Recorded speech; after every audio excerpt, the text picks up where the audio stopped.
And during a sporting event, it takes another level of skill, timing, and a very, very keen eye. Now, this is a snap that we'll be sharing with you shortly. Now, this snap, let me see if we can be able to tell what is happening. I'll start with you, Mr. Barnabas. This was taken by one of our colleagues, Silas Kiplagat. Who do you think these are? Wow, this one, I can see I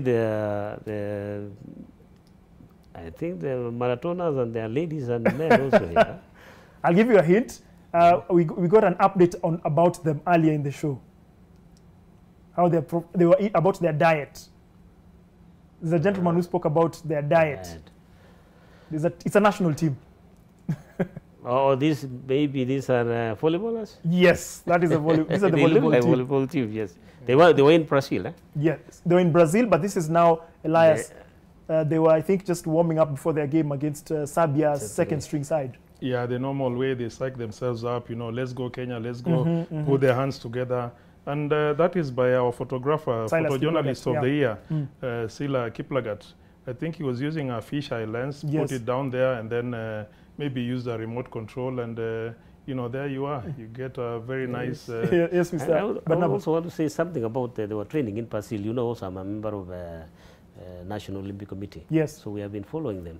And last week we were in Miramas with the president of National Olympic Committee and the team, and also the treasurer of Athletes Kenya.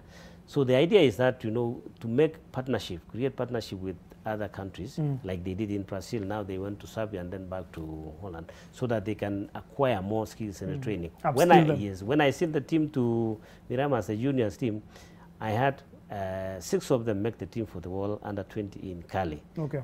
2 won medals, but they were training in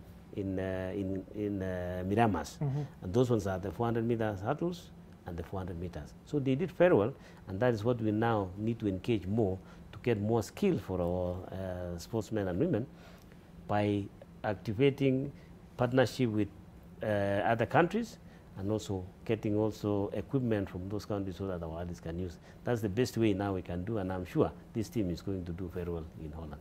Definitely a very good build-up. That's a very, very unique photo of how he was able to capture that moment. And hopefully this Sunday we'll also be able to have some iconic moments as well when Eliud Kipchoge competes at the Berlin Marathon. And as I mentioned, hopefully as well, Elias, on social media, we hope that he will be trending. Now, things that are usually trending most of the times I've noticed when it comes to social media is sports.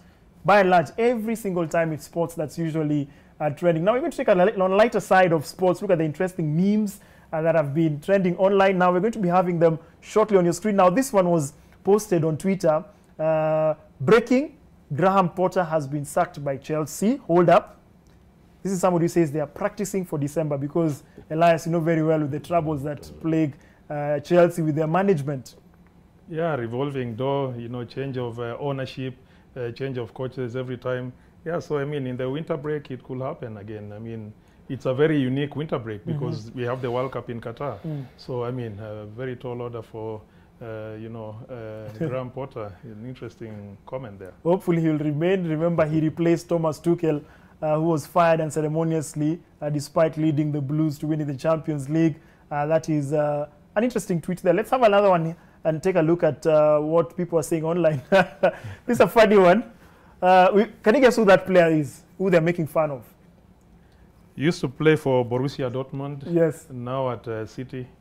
Top scorer in the EPL. Yes. Yeah, somebody. It's interesting how they have juxtaposed. Mr. Barnabas, do you follow football? The English Premier League, maybe sometimes? Not so much, but I think I follow Man U. You follow Man U? Yeah. So this player plays for the other side of Manchester, that is Manchester City. So they're just making some sense of humor. They are just showing... his face is always like that, but he still scores. I rarely see him smiling. He's a brilliant finisher. He knows he's come to do the business, and there's nothing to smile about. You get the goals in, you get your money, and you go off to Norway. Yes. 11 goals in so many games so far. Hopefully, he might break the record of Alan Shearer. That's what a lot of pundits are thinking he might be able to do. But we'll see. He scored 11 so far in the English Premier League. Let's take a look at another one. This is a tweet by somebody who says, Chelsea is a funny club. If Fofana was from our academy, we'll be loaning him out and spending that 80 million in Chaloba at least. Of course, they're making fun because of the different movements during the transfer. Yeah, interesting, because some clubs spend a lot of money on big names like Chelsea. I mean, their defense very expensively assembled, but then again, others pay little money for small-time players whom they can. Football is a business. Look at, for example, AS Monaco. They get nobodies, transform them into somebodies, and then make a killing out of it, even though they're doing very poorly on Ligue 1, the French league. But it's a long-term plan, perhaps. It's a long-term plan, yeah. Okay. Yeah. Let's have one final one here. This is something slightly different. I'll explain this one. Now, this is a player. His name is Bernard Foley. He plays for the Australia rugby team. Now, there's a moment in that game, a lot of controversy in the final moments of the game. They had the advantage, and he was supposed to kick, but sometimes, Mr. Barnabas, I'm sure there's those tricks that athletes do sometimes to try and give them an extra advantage. So he tried to waste time, but it did not work for him. He bought a lot of time, and he was given the team was awarded a penalty, and a scrum was given to the New Zealand All Blacks, and of course with that ensuing platform, they won the game. So bad sportsmanship. Unfortunately, it cost them the game. Yeah, I mean, it's funny. All the seasons, winter came, summer. A guy offered him pizza, and he's still there waiting. Yeah, gamemanship. I mean, sometimes you waste time and you end up being punished. Yes, it has to be beyond reasonable doubt. Right. If you are, several points ahead and you are safe. Yeah. Well, this marks the end of the inaugural edition of Sport On. Elias, it's been an honor. Thank you so much for joining us just to share your perspectives.